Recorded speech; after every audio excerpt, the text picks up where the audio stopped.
Chapter 16, Segment 2 begins by discussing antipsychotic medications revolutionize the treatment of schizophrenia.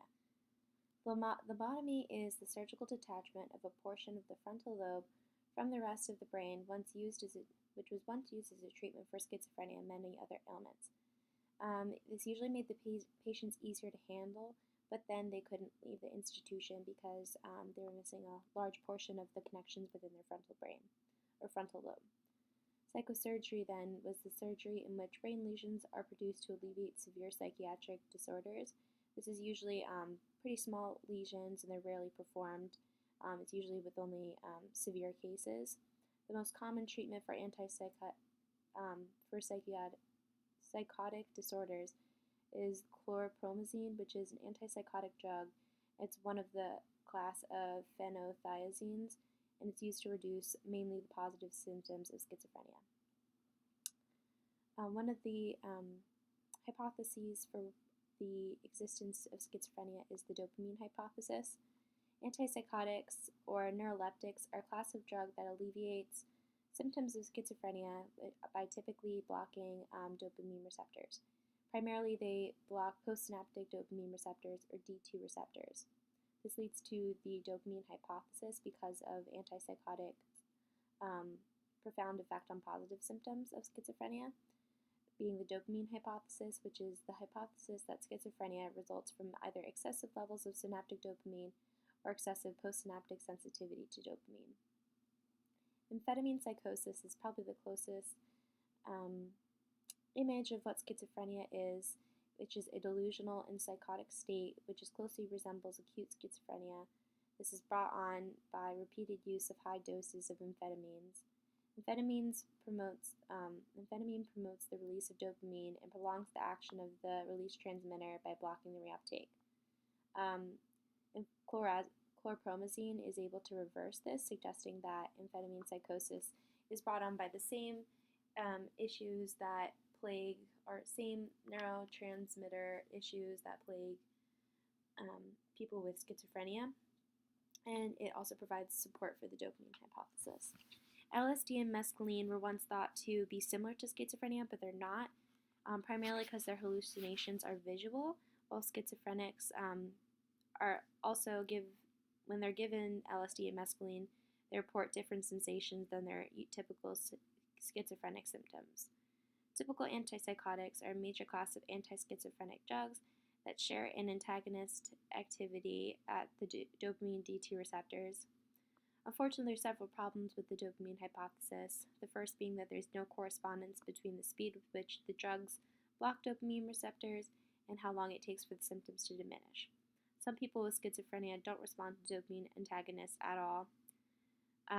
Atypical antipsychotics are also used. They are a class of anti-schizophrenic drugs that have actions other than dopamine D2 receptor antagonism that characterizes the typical antipsychotics.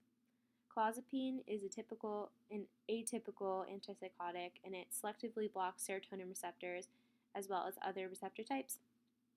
Atypical antipsychotics are less likely to cause the side effects in motor function that typical antipsychotics cause, but they're more likely to cause weight gain. There's some long-term effects of antipsychotic drugs, the first being dyskinesia, which is difficulty or distortion in voluntary movement caused by antipsychotic drugs. This is due to their increased or decreased dopamine in the receptors, causing Parkinsonian side effects where they have decreased movement and more involuntary movements.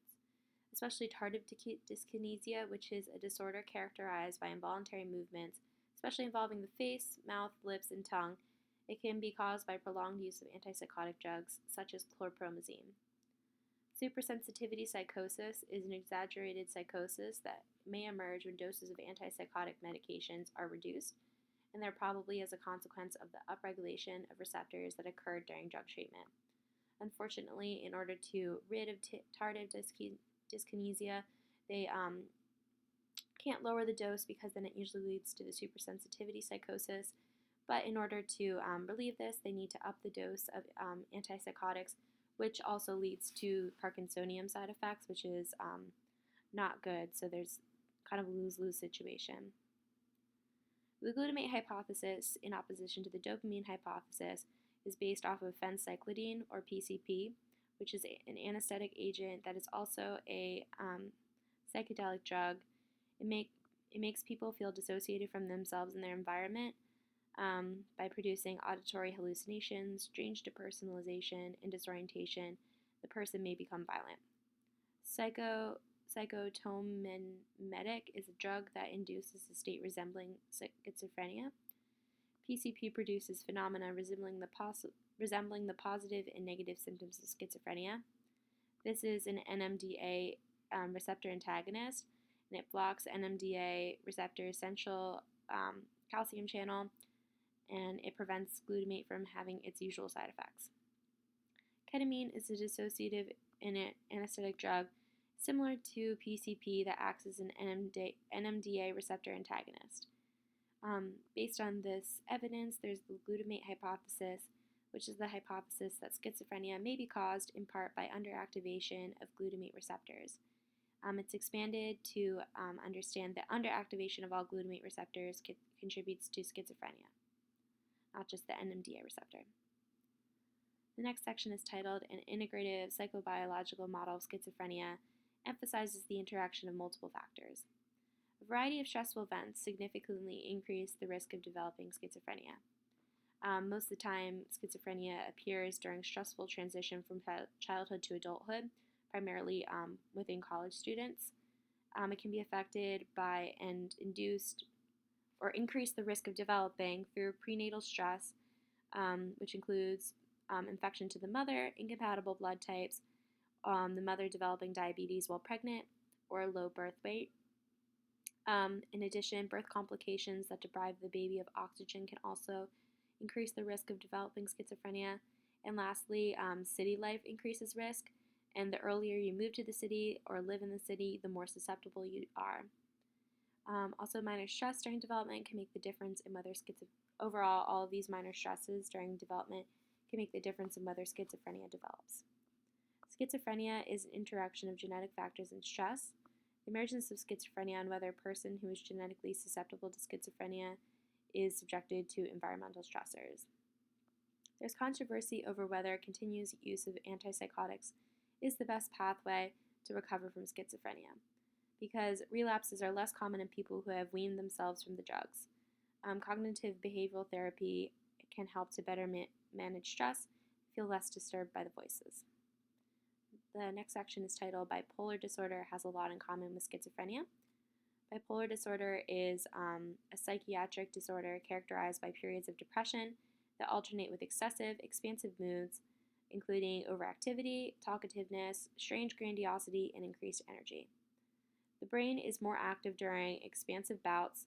Usually, there's two different types. You can have rapid cycling, which is 4 or more distinct patterns in 1 year, or cyclothymia, which patient experiences less extreme moods, and they usually cycle between dysthymia, which is mild depression, and hypomania, which is increased energy and mood, not to the exact extent of the expansive moods.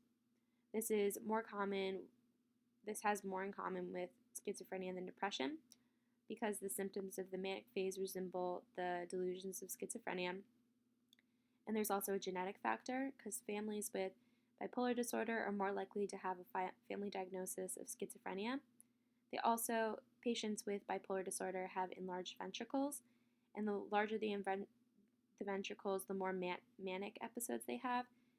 And this usually promotes changes to the amygdala and hippocampus because they are the closest regions to the ventricles.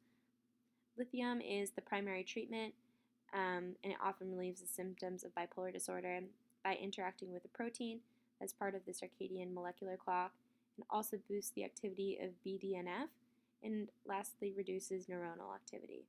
This is a very narrow therapeutic index, so it has to be administered at a specific quantity in order to have positive effects. When manic phases are so high, people usually stop taking the drugs because they feel on top of the world, and then they usually return back to severe depression. Other drug treatments are also available, including transcranial magnetic stimulation and cognitive behavioral therapy. Both these are usually needed to be supplemented with drugs. Men and women are equally affected by bipolar disorder, and the age of onset is typically pretty early. The more susceptible to both schizophrenia and bipolar disorders are the creative and artistic types. Bipolar disorder also has a complex heritability, which means that many genes affect the probability of the disorder, but primarily the gene that encodes for BDNF or genes that increase the risk of schizophrenia also increase the risk of bipolar disorder. And that is Chapter 16, Segment 2.